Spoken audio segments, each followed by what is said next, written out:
Bonjour les amis et bienvenue dans la Geek.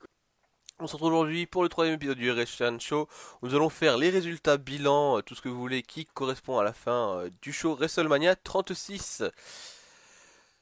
Tout à fait mon cher killer. Sans plus attendre, on va commencer avec le premier match. Hein. Ah oui, bien entendu, je On le va sais, je direct ne au l'ai pas but. vu moi personnellement. Oui, certes. Du coup, il n'y aura que moi qui aura noté ce match, donc ça fera une moyenne. Alors, nous avons, pour vous expliquer en rapide, il y aura déjà possiblement deux vidéos. Ça dépend de Voilà.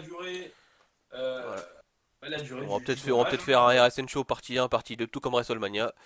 Mais ce sera pas épisode 3, épisode 2, 4 sera épisode 3, partie 1, épisode 3, partie 2. De toute façon, si c'est le cas, mardi, normalement, mardi à 10h sortira la partie 1 et mercredi à 10h sortira la partie 2. Si c'est le cas. Voilà. Pour ce qui est des notes, nous attribuons donc nous pendant le show des notes sur 10. Donc ensuite, donc nos notes combinées avec Killer et moi donnent donc une note sur 20. Logique. Que là tout va bien. Voilà. Et puis à la fin, on note le show tous les deux sur 20, ce qui fait une moyenne. Jusque là tout va bien. Jusque-là, tout va bien. Je Parfait. Et tiens ben on d'abord, commence. avant de commencer, de soulever un point, parce que c'est ce qui a commencé d'abord, avant tout, avant le show. Ce qui a vraiment commencé même avant le kick-off. Non, c'est après le kick-off. C'est après le kick-off, donc je te laisse envoyer, excuse-moi. D'accord. Donc déjà, bah, pendant ce kick-off, le premier kick-off de la première nuit, il y a eu un match. Donc c'est Drugulak Cesaro.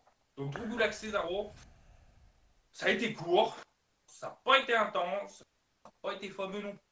Je ne vais pas vous cacher que bon, il y a eu une prise super sympa, donc je pense que vous allez voir de laquelle il s'agit, c'est la prise de Cesaro, donc le finisher de Cesaro qui était très très bien porté, franchement. Cesaro, à croire qu'il a jamais tourné ce gars-là. Et Il tourne, il tourne. c'est ça. Je sais pas comment il fait. Si, enfin, on l'a vu une fois pendant un show quand il l'a fait, qui commençait un peu à tanguer. Mais il peut tourner comme ça pendant 2 minutes sans problème, hein. Il me fait Voilà, halluciner pour le coup. franchement, c'est ouf. Donc ça, pour moi, ça a été un bon point. Donc le gagnant de ce match, ça a été Cesaro. Euh, et c'est là où c'est la faiblesse du match parce que donc ces derniers temps, ils étaient en train de nous push Drew Gulak pour au final le faire perdre à Cesaro. Moi, je vois pas trop du tout. Donc, j'ai mis 5 sur 10 parce que bon, le match, le match était fluide hein, quand même, mais c'était un match Ah, comme ça. il n'y a Voilà. eu rien de plus, rien de moins sur un match. Voilà, franchement, le 5 sur 10, c'est vraiment parce qu'il y a eu la belle prise de finition de Cesaro, c'était un peu original, ça a changé d'habitude. Sinon, je ne vais pas vous cacher que s'il n'y avait pas eu cette prise, ça aurait été 4. Mais voilà, il y a eu cette prise, donc voilà. Très très Donc bien. voilà pour le premier kick-off. Donc là, on va vous faire déjà tous les matchs de la première nuit, en gros. Hein. Voilà, c'est exactement ça. Et donc après le kick-off, on a eu le droit de coup à cette mise en scène spectaculaire. Excusez-moi du mot, mais c'est vraiment, ça a été quand même assez dingue la mise en scène de nos catcheurs en version guerrier. Franchement, le petit trailer au début, j'avoue qu'il régalait quand même. Franchement, c'était bien fait. Et là, il n'y avait pas à chier, c'était bien fait. Il y avait de la recherche derrière, il y avait de l'idée. Graphiquement, c'est magnifique. Rien à dire. Exactement. Et ensuite, nous avons eu le droit de commencer le show avec le match tag team féminin qui opposait Nikki Cross et Alexa Bliss contre les Kabuki Warriors. Je te Les laisse Kabuki Warriors. me dire ce que tu en as pensé. Eh ben, ce que j'en ai pensé, c'est que Bliss, en plus, ça va plus aller violent. Et ça peut sonner bizarre, C'est mais j'aime ça. J'aime ça. Elle est bien, c'est aussi ce que ça sonne j'ai bien. c'est aussi ce que j'ai noté en point positif, c'est qu'on a une Alexa Bliss qui n'est plus comment dire, qui n'est plus pétasse comme, excusez-moi du mot du terme, hein, qui n'est plus pétasse comme elle était avant, mais qui est plus combative, qui est beaucoup plus guerrière. Est-ce que c'est du fait qu'elle traîne, que du coup elle ait cette rivalité, rien à voir, Amitié. qu'elle ait cette amitié avec Nick Cross, peut-être, je sais pas. En tout cas, ça fait plaisir pour les yeux. Ah oui, carrément, carrément. Et franchement, j'ai noté que l'équipe Bliss Cross, c'est une équipe qui marche du tonnerre. C'est ça. C'est-à-dire que l'année dernière, Alors, quand on a eu le remplacement du coup de Cross, enfin de Bliss par Cross, non de Cross par non de Bliss par Cross, je vais y arriver. Tout le monde a cru à une énorme blague et bah finalement non. Allez, un an après, elles deviennent championnes tag team. elles redeviennent Elles championnes tag redeviennent, team. pardon, oui, c'est deux fois, ça fait la Et deuxième c'est fois. la première fois du coup que le titre connaît bah, Une deux doublette, fois la même championne, en les effet. mêmes championnes. Et ça fait plaisir. Euh... Franchement, ouais. le fight était équitable. Bon, les Kabuki Warriors, moi je peux toujours pas. Je ne peux plus, moi je J'ai ne peux toujours du plus, mal. clairement, très clairement, je ne peux plus. Euh, Comme là, c'est le point négatif que j'ai marqué, c'est la danse. Frère, on n'est pas dans un putain de bal, on fait pas de la capoeira, là c'est du catch. Arrête de danser, vraiment, Asuka, faut qu'elle arrête de danser pendant le match en mode je fous ta gueule. Non, merde, à un moment, ça par contre, c'était vraiment relou. Elle a passé plus de temps à Ouais, danser qu'à à la catcher. limite, c'est marrant une fois. C'est Ah marrant ouais, une mais bon, fois. ça fait la Tu quatrième fois, danses, sixième tu te fois fais peut-être. remarquer. Ok, et ça j'ai marqué. Asuka, je peux plus, je peux plus. Elle était mieux en face. Elle était mieux quand elle était Même Kairi invaincue à Sane, la hein, limite. même Kairi Sane. Mais même Kairi Sane, mais là, Asuka, bah voilà. Et tout à l'opposé, Nikki Cross, qui elle vient aussi d'NXT, là on a du catch explosif, ça envoie, c'est. Franchement, c'est pareil, Nikki Cross, c'est un plaisir à regarder catcher. Que à catcher. Enfin bon, Voilà. je lui ai mis la note de 8 sur 10 parce que bah on a eu la victoire des Kabuki, pas des Kabuki, ta gueule. On a eu la victoire du coup de Bliss et Cross et du coup bah ça va avec mon pronostic et c'est cool, c'est très très cool. Bah, Donc mon voilà. pronostic, de toute façon, allait dans ce sens aussi, hein, c'était victoire de Bliss et Cross. J'ai mis 7 sur 10 parce que pour un début de show, c'était pas mal. Tu pouvais pas faire mieux. Enfin, pour moi, de toute Ça façon, mettait oui, pour moi, pour un début de show ça mettait elle déjà la était barre assez très bonne. haute. Voilà, c'est ça. Et cette note, elle est vraiment juste pour un début de show. C'est un début de show très très correct. Exactement. Ensuite, nous continuons avec le match King Corbin contre Elias. Donc, qu'est-ce que tu en as pensé, mon cher Killer? Bah alors qu'est-ce que j'en ai pensé? Bah justement c'est le problème, c'est que te dire on a eu comme on vient de le dire un très bon début de show suivi par un match qui a eu sa note juste grâce à la victoire d'Elias clairement. Bon on a bien ressenti cet esprit de vengeance d'Elias avec le début un grand coup de guitare dans la gueule déjà et Ouais. on a bien senti que voilà c'était vraiment un match C'est la purement première chose que j'ai vengeresque. marqué, hein. Le coup de guitare, c'est la première chose que j'ai marqué. Franchement, il le méritait. C'est clair. Et voilà, on a bien senti que c'était un match purement vengeresque. Après, le problème, voilà, c'est que c'est du Corbin, c'est lent et c'est mou. Et ben, je te rejoins là-dessus, c'est que déjà le match a été un poil long. Le match aurait dû se terminer plus vite. Bah très Sauf que le clairement. problème pour terminer un match plus vite avec Corbin, c'est pas possible parce que Corbin ne fait que casser le rythme. C'est une prise, c'est 20 ans au sol, puis il se relève, puis une autre prise, puis re 20 ans au sol. En deux prises, ça fait déjà 40 ans, les gars, donc on va peut-être se bouger. On n'a pas toute la vie devant nous. Personnellement, je lui ai mis 6 à ce match parce que Elias a gagné et c'est ce qui devait arriver. Mais je ne l'ai pas trouvé folichon. Bah moi c'est pareil, c'est-à-dire que j'avais commencé par lui mettre 5 parce que clairement la façon dont c'était construit, j'ai vu Corbin gagner et à ma grande surprise j'ai vu Elias gagner, du coup je lui ai mis une note de 6. D'accord, donc Ce ce qui qui lui lui fait fait un petit 12 sur 20. une note totale de 12 sur Et 20. d'ailleurs on n'a pas fait la note La note du totale, bah premier moi j'ai mis match. 7, toi t'as mis J'ai mis 8, 8, ça du coup fait t'as fait 15. 15 sur 20. C'est très bien. Euh, C'est pour un début de pour show, un c'est ce début de qu'il show, il n'y fallait. a rien à dire. Et vous allez Ensuite, voir que vous allez voir que ça vacille. Ça vacille très très voilà, clairement. C'est-à-dire que c'est pas crescendo du tout, hein. Très clairement pas. On a d'ailleurs une grosse casse en plein milieu, mais enfin bref. c'est ça. Vous allez voir que c'est voilà, en dents de scie. Mais ça va C'est si, ça. comme promis. Alors ensuite, nous avons du coup le main event féminin. Enfin d'ailleurs oui, pas de sens oui, c'est le main event féminin très clairement de Shayna Baszler contre Becky Lynch. Auquel je n'ai trouvé que des points positifs, hein. Malgré tout, j'ai quand même trouvé que des points positifs, notamment parce qu'il y avait en effet donc cette intensité qui était clairement requise, enfin l'intensité qui est attendue pour un match pareil, et parce que la fin était attendue, je ne m'attendais pas du tout à ce que Becky Lynch gagne. Et ben, je vais pas te cacher que j'ai noté beaucoup de points positifs et tout. Alors par contre, il y a eu un gros what the hell à la fin. C'est la façon dont Becky Lynch a gagné. Mais en fait, quand on voit le show le lendemain et puis au final, ça fait sens parce qu'en fait, Becky Lynch contre donc la prise de soumission, pour vous expliquer vite ta fin, contre la prise de soumission de Shayna Baszler, donc le Kirifuka Clutch avec le bel accent français. Autrement dit, je t'étrangle jusqu'à ce que tu tombes dans les pommes. C'est ça. Elle contre, en gros, elle se retourne et Baszler a les deux épaules à terre, donc tombé, fin du match. C'est-à-dire que Euh, c'est vraiment une victoire in extremis. c'est ça. C'est vraiment sur le fil. Mais ce qui est bien avec cette victoire, et c'est après que vraiment tout s'éclaire, hein. C'est à chaud, c'est vraiment what?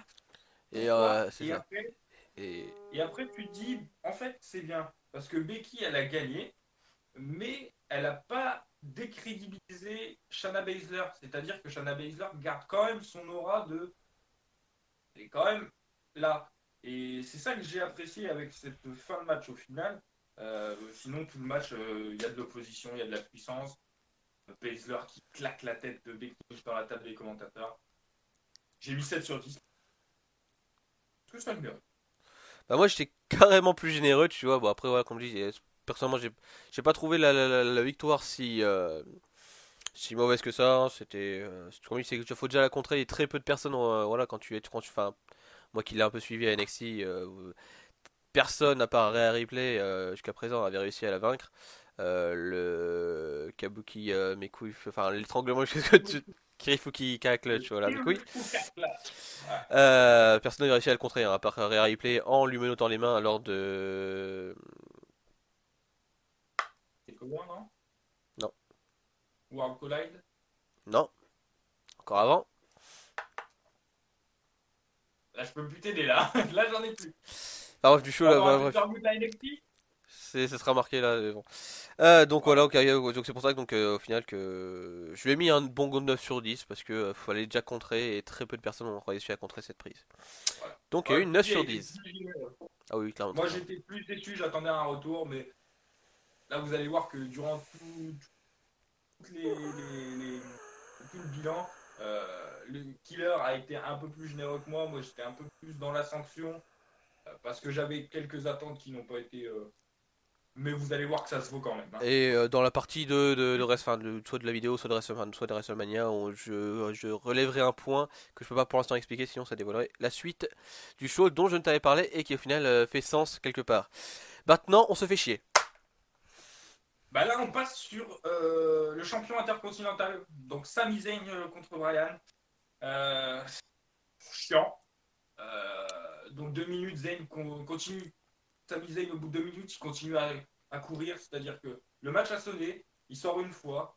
Daniel Bryan lui court après, il rentre, il ressort. Vous voyez, le jeu du chat et de la souris. Au bout de 5 minutes, Daniel Bryan arrive quand même à lui poser la main dessus. Mais c'est pas folichon, folichon.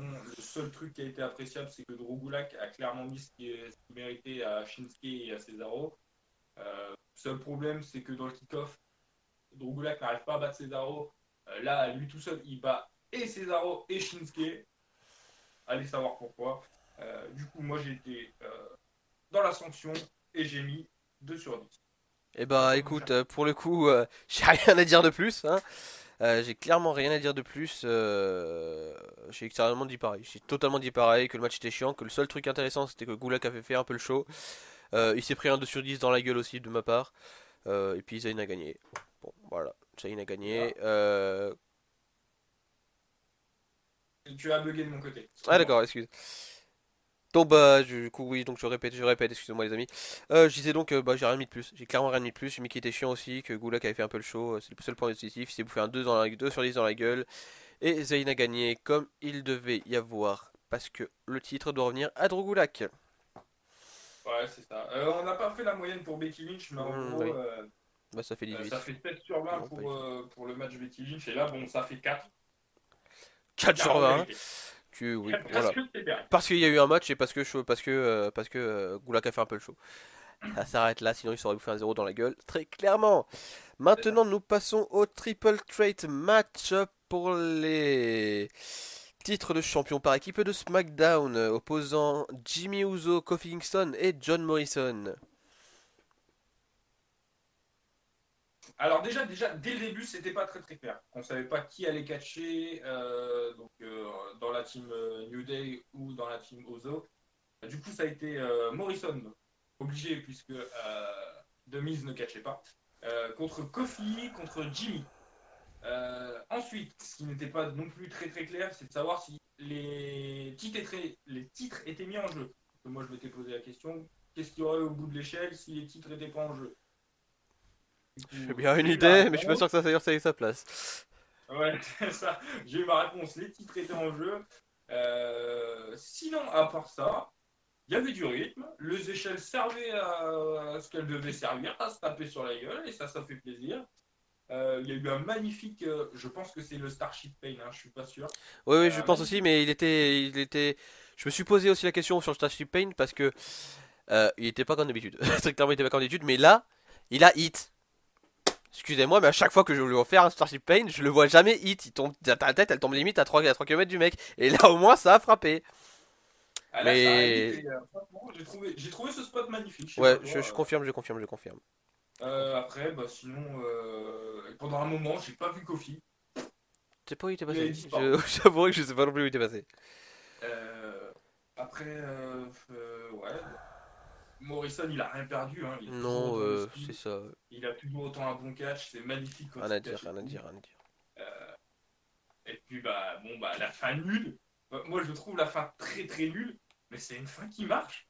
C'est une fin, elle tombe de nulle part, mais elle est là et ça va bien. Donc, c'est Morrison qui gagne ce match.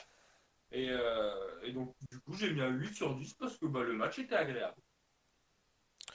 Bah écoutez, écoute, moi je te rejoins totalement, comme j'ai dit, point positif en effet, bonne utilisation des échelles. Un peu déçu, j'aurais bien aimé voir quelqu'un passer à travers. Oui, je suis un peu sadique, vous pouvez le dire en effet. Mais bon, une petite personne qui passe à travers une échelle lors d'un leader match, ça fait toujours plaisir.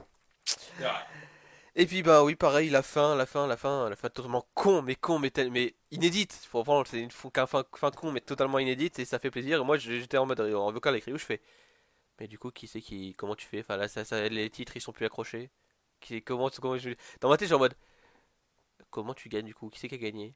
Bah, après, je me suis dit, ça doit être celui qui récupère les titres, vu que bah, Morrison les avait à côté de lui. Tu vois clairement Jimmy et Kofi totalement dégoûtés, et Morrison qui se barre avec les titres. En gros, pour vous remettre le truc, ils étaient tous les trois sur les échelles. Et en fait, ils ont décroché le truc, mais les trois accrochés à l'espèce de. Au cintre? Ouais, au cintre. C'est un cintre. Et les ceintures étaient encore dessus. Et il y a un moment, bah, Morrison tombe. Il arrache les deux ceintures avec lui. Les ceintures étaient par terre. Il a fait, hop Morrison là, prend les ceintures. et Et c'était puis, bah fini. voilà, Morrison gagne. C'est pour ça que je dis que Conclu c'était, et qui marche. c'est pour ça que je dis que Euh, c'était con, mais c'était sympa parce que c'est inédit, ça fera grand ça. c'est ça. Donc personnellement, je lui ai mis 8 sur 10 à ce match, parce que voilà, Et bah il était 8 très sur 10 sympa. aussi, donc ça lui fait 16 sur 20. 7 sur 20. Et bah c'est très très bien. Pour ce match, c'est parfait. Exactement. Alors ensuite, on passe sur un match qui m'a fait très très peur. Très très peur parce que bon, vous avez reconnu, il s'agit de Seth Rollins versus Kevin Owens. Et là, mon killer, tu vas me dire tout ce que tu en as pensé, mon kiki. Eh ben écoute. Très clairement, surprise, très grande surprise, vraiment. Et quelque part, comme je dis, pas si étonnante que ça, dans le sens où, donc pour on va dire, c'est Owens qui a gagné. Et comme je le disais, c'est pas si étonnant que ça, du fait que lors de non, c'est pas lors de WrestleMania, c'était contre The Miz qui catchait. Enfin ouais, je sais plus. Vous allez comprendre ce que je veux dire. C'est-à-dire que Owens est fait pour faire fermer sa gueule au plus grand, quelque part. C'est-à-dire qu'il a fait Ah, c'est virer contre Shane Paige. McMahon. Ouais. Et là, lorsque Rollins dit de toute façon tu pourras jamais me battre à WrestleMania, je suis un dieu vivant, c'est là que justement Owens prend tout son sens lorsqu'il le bat, lorsqu'il bat à la loyale, parce qu'on a d'abord eu une fin en mode disqualification parce que Christophe avait intervenu, hein, comme je l'ai dit à Ryu, en gros, Rollins s'est servi de la cloche pour lui mettre un grand coup dans la gueule à Owens. Owens a dit non, je ne veux pas gagner comme ça, tu reviens sur le ring et on se fait un match en disqualification. Et on a eu le droit à un spot, mais j'ai dit, il est complètement barjot, totalement. C'est-à-dire qu'il est monté sur le logo WrestleMania. Rollins était en mode carpette sur un des commentateurs, il a sauté, il lui a passé à travers la table. J'ai fait, il est complètement brelo. Et ce match était une puissance sans pareil. Et du coup, je lui ai mis 9,5 sur 10. Et ben, tu vois, j'ai pas grand chose à rajouter. J'ai un petit coup de gueule à passer parce que c'est un truc qui mérite un peu l'épaule du cul, vous voyez. Rollins, il a battu pas mal de très très grands catcheurs avec un courage énorme. Mais avec un courage énorme. Il a battu Triple H. En plus, il n'y a pas longtemps sur l'équipe 21, il repassait encore toutes les diffusions de WrestleMania, de plein de WrestleMania. Du 32 au Il a battu. 34. Ouais, c'est ça. Il a battu Triple H. Il a battu Brock Lesnar. Il a battu The Miz. Il a été un grand champion intercontinental. Il a été un très bon champion universel. Et là, sous prétexte que c'est un heel, il est quoi? Il fuit devant Owens. Mais s'il vous plaît, mais respectez le bordel. C'est ok, c'est un heel, il doit être méchant, ça doit être une salope. Là, on est là. De là à le faire quoi? Entre salope et quoi? Bon, il n'y a qu'un pas. Ouais. Mais ce Mais c'est pas, le il est pas quand à même pas à très grand. franchir. Ce pas est quand même très grand. Sinon, le point positif que j'ai mis un petit peu sur ce match, c'est que, de revoir Rollins en tenue blanche, ça fait plaisir. Hein, C'est vrai, pas je vous suis cacher. d'accord. Ensuite, il y avait de l'impact. Le catch de Rollins est magnifique. Le catch de Owens est magnifique. On va pas se le cacher. Owens, il a une artillerie de prise de finition qui est absolument énorme. Stunner, Swanton Bomb. Euh, euh, putain, comment ça s'appelle? Pop-up Powerbomb. Le Cannonball. Euh, Il a ce qu'il faut. bref, C'est le mec, tu lui sors une armoire, t'as tous ses prises dedans. Voilà. Il fait, vous choisissez laquelle vous voulez, c'est pour ce soir. le match était, à mon sens, pas parfait, mais juste génial. Et du coup, moi, je lui ai mis 9 sur 10. En plus, alors j'étais un peu déçu de la première fin, le coup de la cloche. Je J'étais fais en très mode, peur, j'ai fait très ouais, peur aussi. ouais, ouais, pareil. Je me suis dit, ils vont nous faire que des fins de merde. Et là, par contre, une fois ça passe, deux fois ça passe, trois fois ça commence à gaver. Et au final, là, je vois Owens qui prend le micro et il est quand même excellent au micro, Owens, hein, faut se l'accorder. Et puis, il y a le no DQ, le spot d'Owens, comme tu as expliqué, qui dit 9 sur 10. Mais ouais, c'est vrai que ce spot-là m'a quand même marqué. J'étais en mode, il va pas le faire. Il va pas le faire. Et là, vous pouvez demander à Ryu, je lui aurais au col, je fais, mais il est complètement brelo. Il n'est pas fini pour faire ça. C'est pas possible. Et non, en effet, C'était c'est pour ça franchement. qu'il a pas, c'est pas pour ça que je lui ai pas mis 10 sur 10, c'est parce qu'il est pas parfait, il a eu quelques petites imperfections, mais il méritait quand même son 9,5 sur 10. Ensuite, on passe sur peut-être une incompréhension du côté de Monsieur Killer. Je ne vais pas vous cacher, on passe sur le WWE Universal Championship. Championship. Donc, autrement dit, Goldberg contre Strowman. Exactement. Euh, le truc que j'ai marqué, le petit plus, c'est qu'en effet, c'était c'était ce qu'il fallait. Il était bien fait, c'est-à-dire que on avait bien le choc des titans. Il a été, c'est ça, ils ont pas cherché à tergiverser, ça a été direct, spear, spear, spear, power slam, power slam, power slam, à foison jusqu'à ce que Strowman gagne. Varum, Varum. Certes, tu veux pas, comme m'a dit Ryu, ils veulent pas immobiliser le titre. Certes, enfin le foutre sur Strowman, qui est comme une montagne de muscles qui est loin d'être faible entre guillemets par rapport à Goldberg. Vous êtes bien mignons les petits amis, mais si vous fouettez Roman Reigns contre lui, je veux bien qu'il soit fort, etc. Mais ça reste Strowman. Warum? Tu as fini? J'ai fini. Fini. Eh ben, bon, bah, Killer a parfaitement résumé la situation, sauf que bah, moi, Strowman, ça me va, parce que Goldberg, on l'aurait pas vu. Sachant que là-bas, ils sont aussi en période de confinement, c'est-à-dire que Roman a expliqué pourquoi il sortait pas de chez lui et tout, il est immunodéprimé. Et pas dépressif. Ouais, pas dépressif.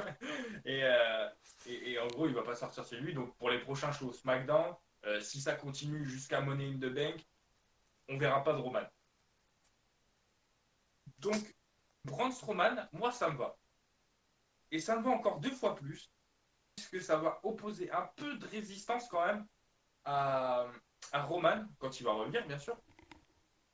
Si dans la tête de McMahon, Roman est toujours destiné à avoir ce titre, euh,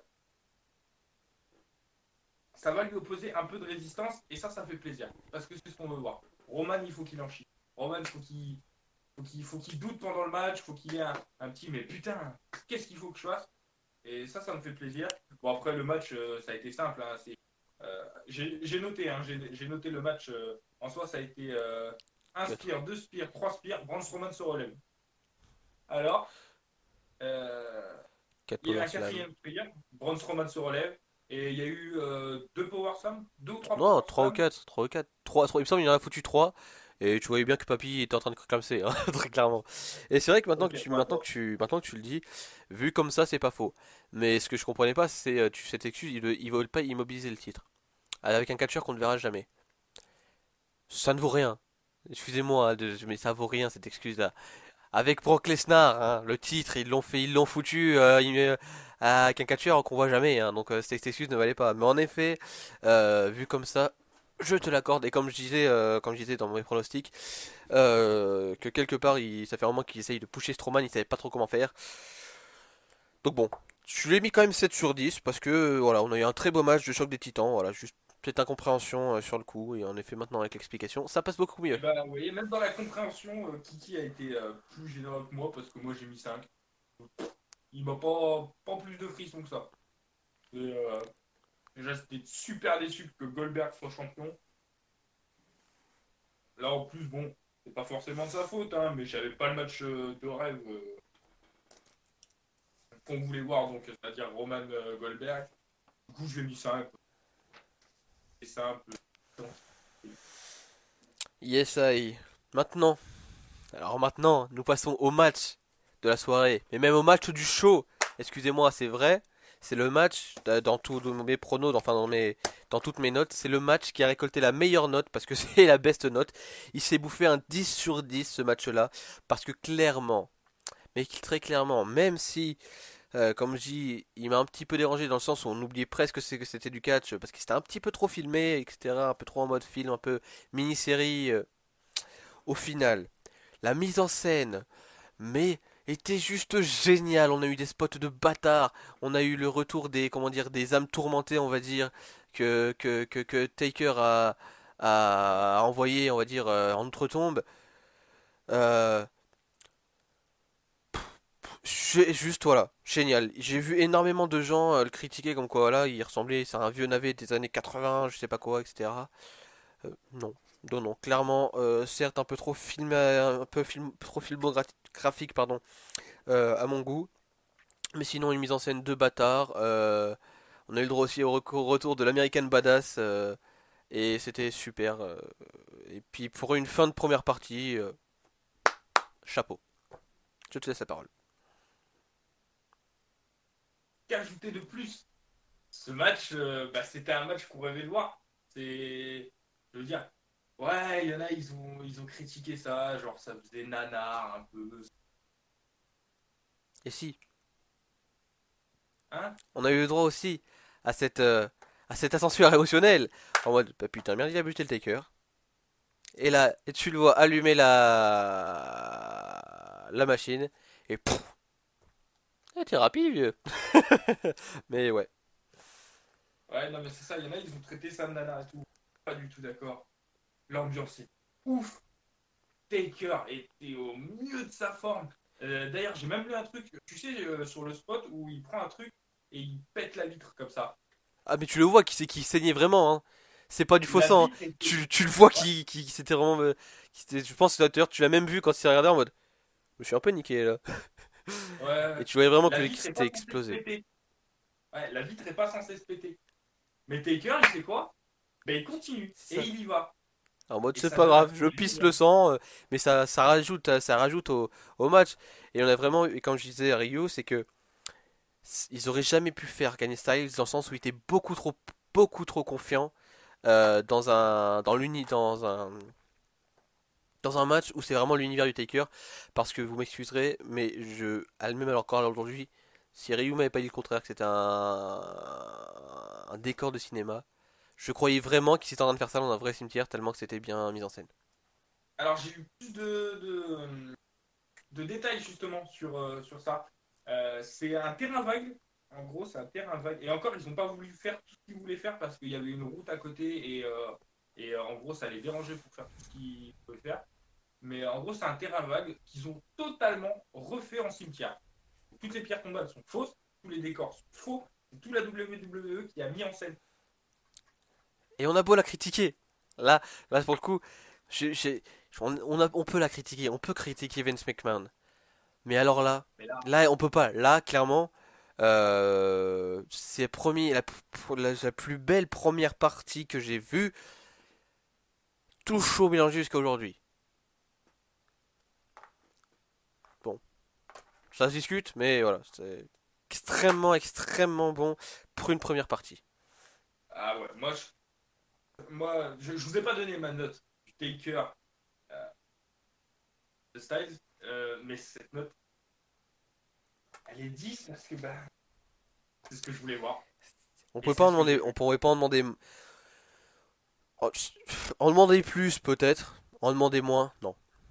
On a eu même des Ouais. spots, comme je dis, on a eu le retour des âmes tourmentées que le Taker a envoyé en notre tombe. On a eu, justement, le merde, je me suis niqué le bras. Euh, on a eu l'extenseur émotionnel. On a eu un Gallows qui a fait une volée de, 10 mètres de haut. Anderson, je sais même plus où est-ce qu'il est passé lui dans l'histoire. Et Edge Anderson, Styles. il a pris un tom-tom sur le toit. Ah oui, voilà, c'est ça. Et Edge Styles qui a été explosé dans une cabane en contrebas. Et Taker en mode, mais non, mais oui. Vraiment, j'ai adoré ce moment-là en mode, allez viens, c'est pas fini. J'ai pas fini avec toi, viens. C'était épique. C'est ça. Il y avait un peu de pitié dans Taker et tout, mais de la pitié en mode. Tu vois. Et puis cette phrase en mode, au fait, comment elle s'appelle ma femme? Cette phrase est en mode, Ouais. oh, nom de Dieu. Ouais, non, mais c'est ça. Et tu sentais qu'il y a un moment, tu n'avais pas affaire à l'Undertaker, mais à Mark Calloway. C'est-à-dire, Il a touché sa vie privée, il a payé au prix fort. Et c'est ça, ça. c'était Et beau. puis ça se voyait dans l'American Badass, c'est Mark Galloway, c'est pas l'Undertaker. Ouais, c'est ça. Et Ouais, ça fait franchement, plaisir. il y a poche. Écoute, mon killer, je te propose de clôturer cette première partie ici, En parce que ça fait effet, déjà en effet, un petit ça fait moment. quand même une petite demi-heure qu'on parle, donc c'était très bien pour une première partie. Voilà. Donc n'hésitez pas, voilà, à nous donner votre avis sur ce qu'on a sur le show déjà, sur ce qu'on a dit, hein, si on a dit de la merde, si on a des petites informations qui étaient erronées, n'hésitez pas à nous le dire dans les commentaires.